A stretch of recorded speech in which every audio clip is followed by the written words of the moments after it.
নমস্কার দর্শকবৃন্দ, আমি কৃষ্ণকান্ত সিনহা শিলচর যাওয়ার আপনাদের সবাইকে স্বাগত জানাই। ইম্পর্টেন্ট গুরুত্বপূর্ণ কয়েকটা খবর নিয়ে আসলাম, সঙ্গে থাকবেন। ভিডিওটা দেখার সঙ্গে সঙ্গে চটকা লাইক কমেন্ট করে শেয়ার করবেন যাতে সবার কাছে গুরুত্বপূর্ণ খবরটা পৌঁছে যায়। দর্শকবৃন্দ, যেহেতু গরমটা কমে গেছে সেজন্যই আমাদের কাছাড় জেলাতে আগামীকাল থেকে যে শিক্ষা প্রতিষ্ঠানগুলো আছে সেই শিক্ষা প্রতিষ্ঠানগুলো আগের যে টাইমটা যেটা ছিল সেই টাইমে আবার খুলবে। আগামীকালকের থেকে মানে 26 তারিখ থেকে খুলবে বলে সেটা জানিয়ে দেওয়া হয়েছে। দর্শকবৃন্দ, আসামের ক্যাবিনেটের একটা বৃহত্তর সিদ্ধান্ত, সেই বৃহত্তর সিদ্ধান্তটা আমি আপনাদেরকে দিয়ে দিই। নবম শ্রেণীর শিক্ষার্থী যারা আছেন সেই শিক্ষার্থীরা পাবে বাইসাইকেল। 3,23,640 জন ছাত্রছাত্রী তাদেরকে দেওয়া হবে সেই বাইসাইকেল। সরকারি ও প্রাদেশিককৃত যে বিদ্যালয় সেই বিদ্যালয়ে ছাত্রছাত্রীরা পাবেন। মোট তার জন্য 144.55 কোটি টাকা তার জন্য বরাদ্দ করা হয়েছে, ধার্য করা হয়েছে। আসামে 3টি নতুন পলিটেকনিক বানানো হবে, তার জন্য 150 কোটি টাকা তার জন্য বরাদ্দ করা হয়েছে। একটা হবে হাজতে, একটা হবে মাজুলি, আর একটা হবে টিংখংয়ে। সেই পলিটেকনিক বানানোর কারণ হচ্ছে যে স্টুডেন্টদেরকে টেকনিক্যালি তাদেরকে শিক্ষা যাহাতে স্টুডেন্টরা ভালোভাবে পায়, সেই জন্যই আসাম সরকারের এই বৃহত্তর একটা পদক্ষেপ। আজরা থেকে কামাখ্যা পর্যন্ত যে রেল লাইন, সেই রেল লাইনটা ডবল করার জন্য সরকারি যে জমি সেই জমি হস্তান্তর করা হয়েছে বলে সেটা জানা গেছে। দর্শকবৃন্দ, মানে আসামে যে সকল রেল লাইনগুলো যেগুলো সিঙ্গল, এগুলো ধীরে ধীরে ধীরে করে সেগুলো ডবল করা হবে। যারা পরীক্ষা দিয়েছেন তাদের জন্য হচ্ছে একটা সুখবর যে OMR শিট আপনারা ডাউনলোড করতে পারবেন। গ্রেড 3 এবং গ্রেড 4 যে পরীক্ষাটা কয়েকদিন আগে যেটা হয়ে গেল, তার জন্য OMR শিট আপনারা ডাউনলোড করতে পারবেন। যদি আপনাদের মনে যদি কোনো ধরনের শঙ্কা থাকে তার জন্য 50 টাকা পে করতে লাগবে। পোর্টাল খুলে দেওয়া হয়েছে www.sebaonline.org। 27 সেপ্টেম্বর থেকে 15 অক্টোবর পর্যন্ত সেই পোর্টালটা থাকবে। সেই পোর্টালটা থেকে আপনারা ডাউনলোড করতে পারবেন বলে সেটা জানিয়ে দেওয়া হয়েছে। আর একটা পোর্টাল হচ্ছে www.assam.gov.in। এই ওয়েবসাইটে আপনারা এই দুটো ওয়েবসাইটে গেলে আপনারা করতে পারবেন। তাছাড়া সেই ডাউনলোড করতে পারবেন আপনাদের OMR শিট। তাছাড়া পরীক্ষা নিয়ে যদি কোনো ধরনের অবজেকশন, আনসার কি নিয়ে যদি কোনো ধরনের অবজেকশন থাকে তাহলেও আপনারা 500 টাকা ফি দিয়ে সেখানে অবজেকশন দাখিল করতে পারবেন অনলাইন সেই দুটো ওয়েবসাইটে। দর্শকবৃন্দ, এবং এখন যেহেতু সামনে 29 তারিখে আবার আরেকটা সেই পরীক্ষা হতে চলেছে, তার জন্য নিয়মাবলী দিয়ে দেওয়া হয়েছে। নিয়মাবলীগুলো ভালোভাবে আপনারা পড়ে নিন, শুনে আপনারা সবাইকে সেই নিয়মাবলীগুলো আপনারা পাঠিয়ে দেবেন। দর্শকবৃন্দ, পরীক্ষাতে যেতে হলে আপনাদেরকে অ্যাডমিট কার্ড নিতে লাগবে। নীল এবং কালা রঙের পেন, পেন্সিল, স্কেল আরও রবার এগুলো আপনারা নিতে পারবেন। আপনাদের সঙ্গে পরীক্ষার্থী সকলে নিতে লাগবে পরিচয়পত্রের মধ্যে থাকবে আপনাদের আধার কার্ড, সেই ড্রাইভিং লাইসেন্স, এইগুলা পরিচয়পত্র আপনারা নিতে পারবেন। পরীক্ষার দিন আপনি 1.5 ঘন্টার পূর্বে সেই পরীক্ষা কেন্দ্রে গিয়ে পৌঁছতে লাগবে। আপনারা তাড়াতাড়ি পৌঁছার চেষ্টা করবেন। যে এডিআরই পরীক্ষা হবে সেই পরীক্ষাতে আপনাদের লম্বা চুলা আপনারা পরতে পারবেন না। পরীক্ষার্থী পরতে লাগবে হাফ শার্ট আরও স্লিপার এবং হাফ শার্ট বলে যেটা জানিয়ে দেওয়া হয়েছে। পরীক্ষার শেষে পরীক্ষার্থী নিতে পারবে প্রশ্ন। এখনের যে নতুন প্রশ্নটা আপনারা এখন থেকে বাড়িতে নিয়ে যেতে পারবেন।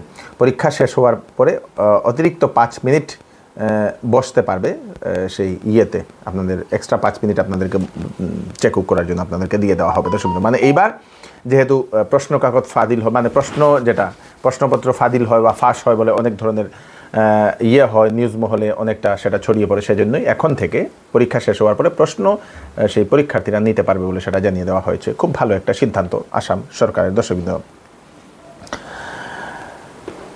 করিমগঞ্জের একটি স্কুলে 18 জন কর্মচারীকে দেওয়া হয়েছে শোকজ নোটিশ। একই স্কুলের 18 জন কর্মী অ্যাবসেন্ট একই দিনে। দর্শকবৃন্দ, হঠাৎ করে অ্যাসিস্ট্যান্ট কমিশনার ভিজিট করেন, শিক্ষা বিভাগের অ্যাসিস্ট্যান্ট কমিশনার উনি ভিজিট করেন সেই করিমগঞ্জের একটি higher secondary school, Isabil higher secondary school.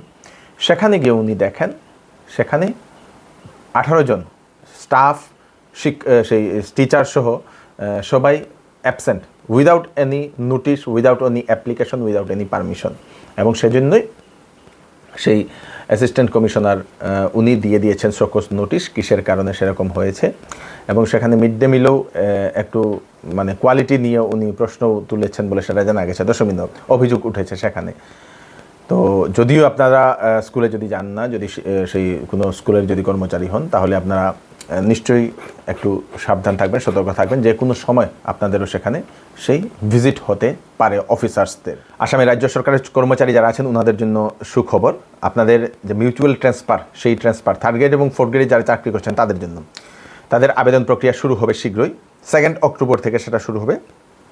সরকার তার জন্য পোর্টাল খুলে দেবে বলে সেটা জানিয়ে দিয়েছে। পোর্টালের মাধ্যমে আপনারা সেই আপনাদের ট্রান্সফার, মিউচুয়াল ট্রান্সফার হতে লাগবে। কিন্তু আপনি যে জায়গাতে যেতে চাইছেন সেই জায়গাতে একজন মানুষের সঙ্গে আপনার পরিচিত থাকবে লাগবে, এবং সেই ব্যক্তি আপনার জায়গাতে আসবে, আপনি সেই ব্যক্তির জায়গাতে যাবেন, এরকম দর্শকবৃন্দ। এরকম মিউচুয়াল ট্রান্সফার শুরু হবে 2 অক্টোবর থেকে আসামে।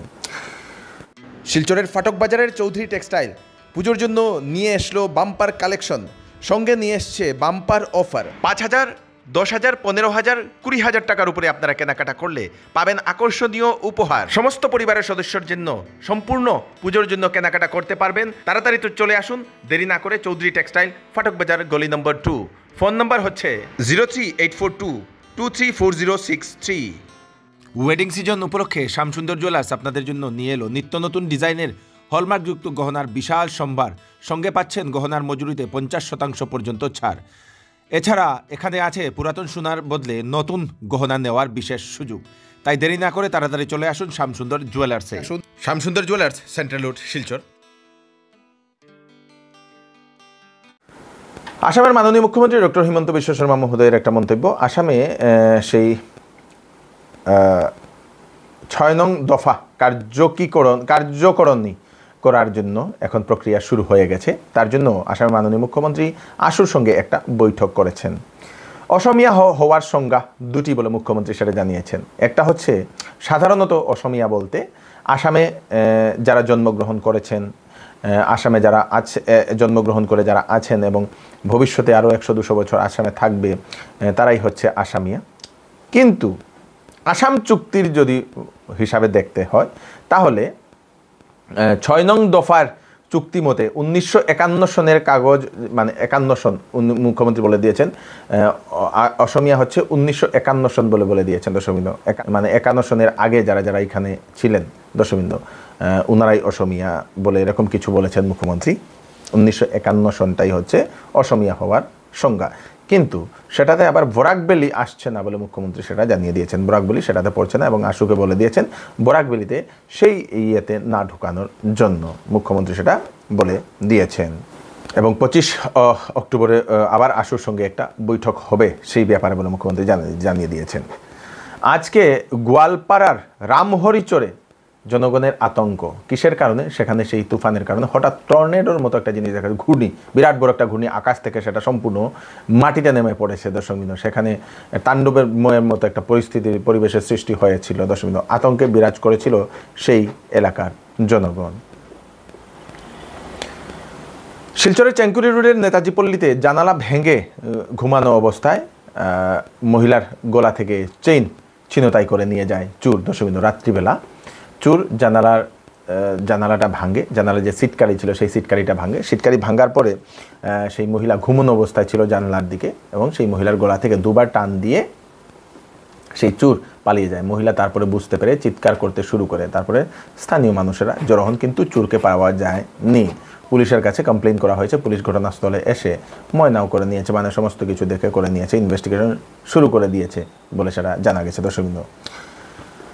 করিমগঞ্জে আবার ভয়ানক সড়ক দুর্ঘটনা, বোলেরো পিকআপ এবং ট্রাকের মধ্যে মুখোমুখি সংঘর্ষ। সেই মুখোমুখি সংঘর্ষে আহত হয়েছেন চালক বলে সেটা জানা গেছে।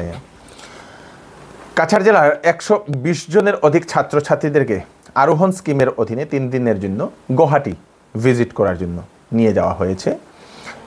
আরোহণ হচ্ছে একটা মেন্টর মেন্টি প্রোগ্রাম, যেখানে মেধাবী ছাত্রছাত্রীদের জন্য সেকেন্ডারি ক্লাসের যে সকল মেধাবী ছাত্রছাত্রী তাদেরকেই এই প্রোগ্রামটা করানো হয়। সেই ছাত্রছাত্রীদেরকে IIT গুয়াহাটি, তারপরে প্ল্যানেটারিয়াম, তারপরে জু, এইমস গুয়াহাটি, আর্মি স্টেশন নারাঙ্গিতে সেখানে নিয়ে যাওয়া হবে। সেখানে নিয়ে গিয়ে সব কিছু দেখানো হবে, যাহাতে ওনারা ইন্সপায়ার হতে পারে, ভবিষ্যতে ওনারা কী ক্যারিয়ার চুজ করবেন সেটা সব নিয়ে ওনারা ইন্সপায়ার হতে পারে। তার জন্য সেই সকল ছাত্রছাত্রীদেরকে কাছাড় জেলা থেকে নিয়ে যাওয়া হয়েছে। এবং যাওয়ার আগে আমাদের যিনি কাছাড় জেলা যিনি ডেপুটি কমিশনার মহোদয়, উনি তাদের সেই ছাত্রছাত্রীদের সঙ্গেও দেখা করেছেন দর্শকবৃন্দ। অস্কারে জন্য ভারতের তরফ থেকে দুটা অস্কারে এন্ট্রি করার জন্য দুটা সিনেমা চুজ করা হয়েছে ভারতের তরফ থেকে। একটা হচ্ছে কিরণ রাওয়ের সেই লাপাতা লেডিস, খুব ভালো একটা সিনেমা, আমিও দেখেছি। আরেকটা হচ্ছে রণদীপ হুড্ডার অভিনয়ের বীর সাভারকর। এই দুটা মুভিকে সিলেকশন করা হয়েছে অস্কারে পাঠানোর জন্য। দর্শকবৃন্দ, খুব ভালো একটা খবর, মানে সেখানে যদি সেটা হয়ে যায়, সিলেকশন হয়ে যায়, তাহলে হয়তো নমিনেশন পাবে অস্কারে, যে কোনো একটা পেলেই ভালো হবে বলে আমরা মনে করি। দর্শকবৃন্দ, তো এই হচ্ছে আজকে স্পেশাল আপডেট। তাড়াতাড়ি 12টা আপডেট আমি আপনাদের জন্য দিয়ে দিলাম। তাড়াতাড়ি এই আপডেটগুলো সবাইকে পাঠিয়ে দেবেন যাতে সবার কাছে পৌঁছে যায়, কারণ ইম্পর্টেন্ট আপডেট হচ্ছে এইগুলো। আপনারা সবাই সুস্থ থাকবেন, সেফ থাকবেন। আমাদের ফেসবুকে 1 মিলিয়ন ফলোয়ার্স হয়েছে, তার জন্য সবাইকে আবার কোটি কোটি ধন্যবাদ জানাই। আপনারা যদি আমাদের ইউটিউব এবং ইনস্টাগ্রামে এখনও যদি আপনারা সাবস্ক্রাইব বা ফলো করেনি, তাহলে আপনারা নিশ্চয়ই ফলো করে নেবেন। আমি কৃষ্ণকান্ত সিনহা, আবার নতুন আরেকটি ভিডিও নিয়ে আসবো। ততক্ষণ আপনারা সুস্থ থাকবেন, সেফ থাকবেন। ধন্যবাদ।